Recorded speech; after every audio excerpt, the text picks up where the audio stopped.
Bismillahirrahmanirrahim. Laisa ora ana iku albirra perkara kang bagus. Apa antuwalu yen to ngengerake sira kabeh wujuhakum ing pira-pira wajah ira kabeh fi sholati ing dalem nalikane salat. Qibala masyriqi ing dalem arah wetan wal maghribi lan arah kulon.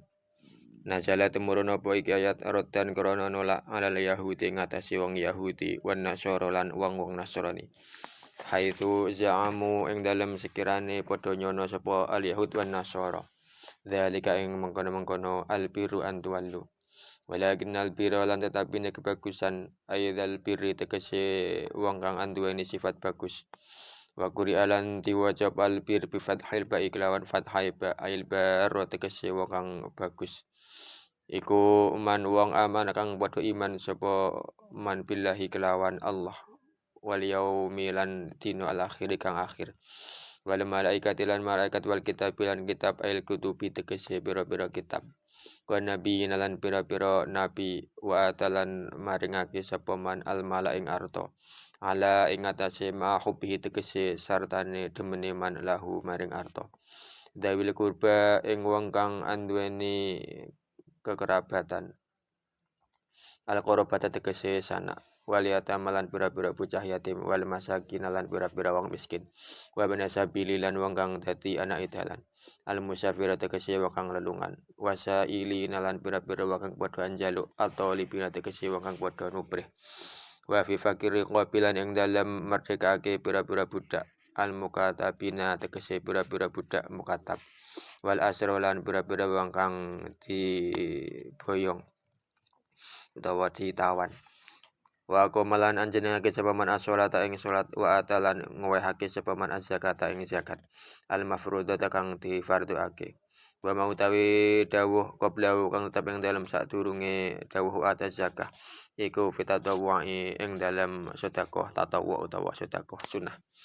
Wal mufuna lan wong kang nuhoni kabeh bi'ahdihim kelawan janjine al mufun. Ida ahadu ing dalem tatkalane anjanjene sapa al mufun. Allah ing Allah amin nasa utawa menungsa. Wasyabirin lan wong-wong kang padha sabar nasbun utawi lafat asyabirin iku nasab alal madhi ing atase ngalem-ngalem. Fil ba'sa yang dalem ngadepi panjabaya syiddatil faqri tegese bangete fakir.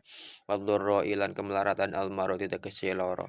Wahyinal ba'si lan ing dalem mangsane bebaya perang.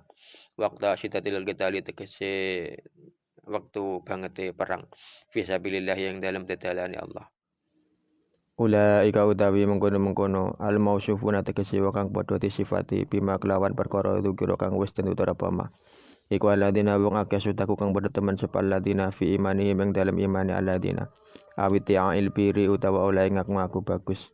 Wa ulaika lan utawi mengkono-mengkono alladzina hum ya ulaika iku al mutakuna wa kang padha takwa Allah ing Allah. Wallahu a'lam bishawab.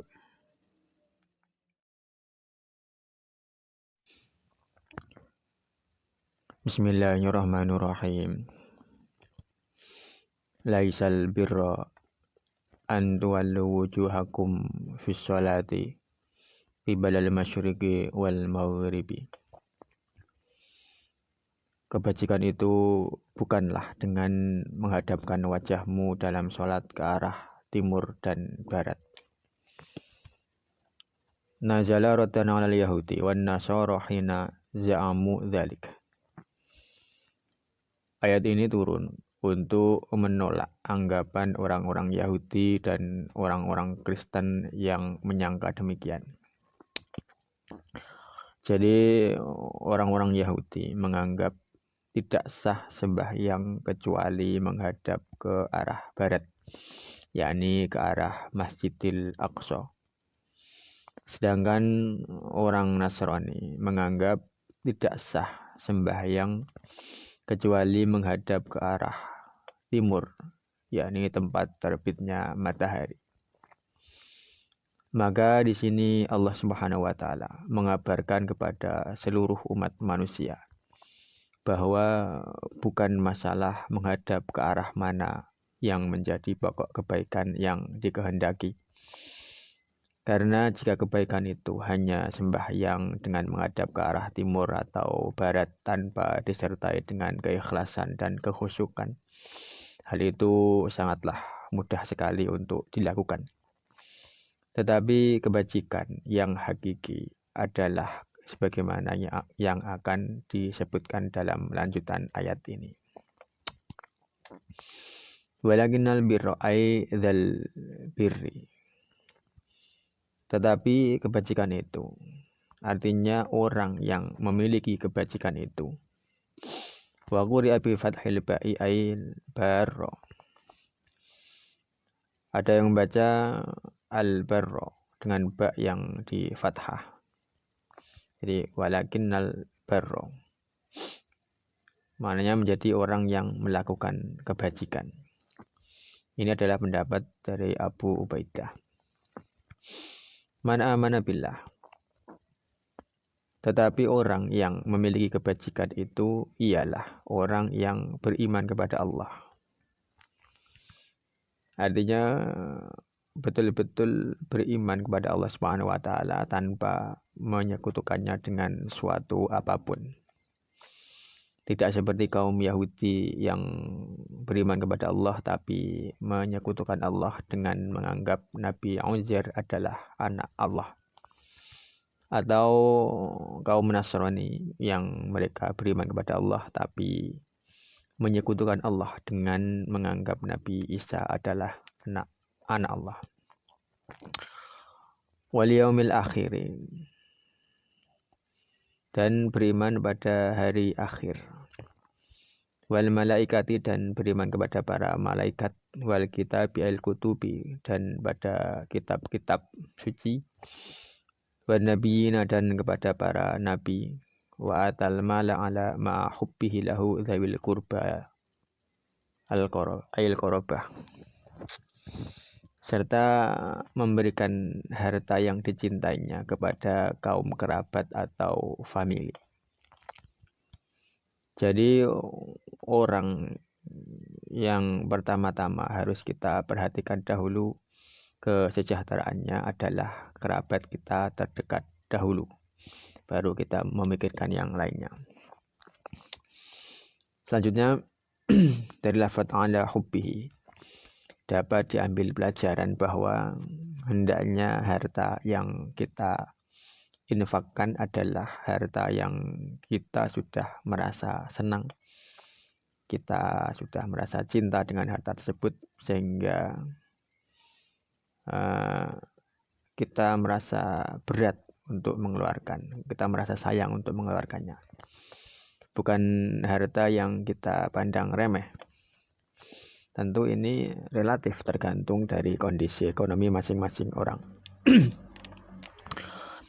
Namun menurut suatu pendapat, lafaz ala hubbihi ini diartikan bahwa kita berinfak harus dengan landasan kecintaan kita kepada Allah Subhanahu wa taala. Kedua pendapat itu semua benar dan memang seyogyanya ketika kita berinfak hendaknya kita ambilkan dari harta yang sudah cukup kita cintai dan berharga bagi kita, bukan kita ambilkan dari harta yang kita pandang remeh. Dan dalam pemberian itu hendaknya dilandasi atas perintah Allah dan kecintaan kita kepada Allah Subhanahu wa taala. Sehingga kita sama sekali tidak mengharapkan balasan dari orang yang kita beri, bahkan tidak mengharapkan ucapan terima kasih darinya. Selanjutnya wal yatama, dan memberikan harta kepada anak-anak yatim, wal masakin, dan orang-orang miskin. Nah, yakni orang yang tidak bisa memenuhi kebutuhan pokok sehari-harinya. Wa ibnasabili al musafira, lalu kepada orang-orang yang dalam perjalanan atau musafir yang kehabisan bekal. Wasailina at-talibina, lalu kepada orang-orang yang meminta-minta atau kepada pengemis. Namun menurut syariat meminta-minta itu hukumnya adalah haram kecuali karena darurat. Maka tidak boleh menjadikan pengemis sebagai profesi. Orang yang meminta-minta harus membatasi dirinya pada status darurat. tidak boleh melampaui itu. Selanjutnya wa fi fakir riqabi, dan untuk memerdekakan budak al-mukatabina, yakni budak yang telah dijanjikan oleh tuannya akan dibebaskan dengan membayar sejumlah tebusan. Wal asro, begitu juga membebaskan para tawanan, yakni orang muslim yang menjadi tawanan dari orang-orang kafir. Wa aqamas shalah, kebajikan selanjutnya adalah mendirikan sholat, yakni sholat yang disertai dengan keikhlasan, kekhusyukan, serta dengan memenuhi syarat dan rukun sholat. Wa zakata al-mafrudata wa ma qablahu fit tatawwu'i, dan membayar zakat, yakni infak yang wajib. Sedangkan pemberian yang disebutkan sebelum ini semua adalah infak atau pemberian yang sunnah. Wal mufuna bi'atim idza ahadullaha awin nasa, dan orang-orang yang menepati janji bila mereka berjanji, baik janji kepada Allah atau janji kepada manusia. Wasabirina, dan orang-orang yang sabar. Nusiba alal madhi, lafaz wasabirina dibaca nasab padahal seharusnya rafa. Itu adalah untuk tujuan memberikan pujian kepada orang yang sabar. Karena orang-orang Arab terbiasa menasabkan kalimat yang mengandung pujian atau hinaan. Fil ba'sa'i syiddatil faqri, dan orang-orang yang sabar dalam kesempitan, yakni kemiskinan yang sangat. Wadharra'il maradi, dan dalam penderitaan, misalnya berupa penyakit. Wahinal ba'si, dan sewaktu perang, bersabar di waktu perang. Waqta syiddatil qital fi sabilillah, yakni ketika berkecamuknya perang di jalan Allah. Ulaikal mausufuna bima dzukira alladzina shadaqu, mereka, yakni orang-orang yang disebutkan di atas, itulah orang-orang yang benar. Fi imanihim au awitti'il birri, benar dalam keimanan atau klaim kebajikan. Wa ulaika humul muttaqun Allah, dan mereka itulah orang-orang yang bertakwa kepada Allah Subhanahu wa taala. Pemirsa, kesimpulannya dari ayat ini kita belajar bahwa semua kebaikan itu harus terlebih dahulu dilandasi dengan keimanan. Tanpa landasan iman, semua amal tidak akan dianggap kebajikan yang bisa dijadikan sarana mendekatkan diri pada Allah. Baru kemudian diikuti dengan amal yang soleh, sebagaimana yang disebutkan dalam ayat ini. Bahkan amal soleh itu sendiri hakikatnya adalah buah daripada iman. Ya, mudah-mudahan kita semua senantiasa mendapat taufik dan hidayah dari Allah Subhanahu wa taala hingga keimanan kita senantiasa terus meningkat dan terus meningkat seiring dengan meningkatnya pula amal soleh kita. Amin amin ya rabbal alamin. Pemirsa, sekian tafsir saya dan kali ini, mudah-mudahan memberikan manfaat yang sebesar-besarnya bagi kita semua. Ja'alana wa iyyakum minal ladzina yashfa'u lahum wa yurabbihim Rasulullah sallallahu alaihi wasallam syafa'atan wa tarbiyatan khasyatan fid dunya wad dunya wal akhirah. Amin amin ya rabbal alamin. Sekian, wallahu a'lam bishawab.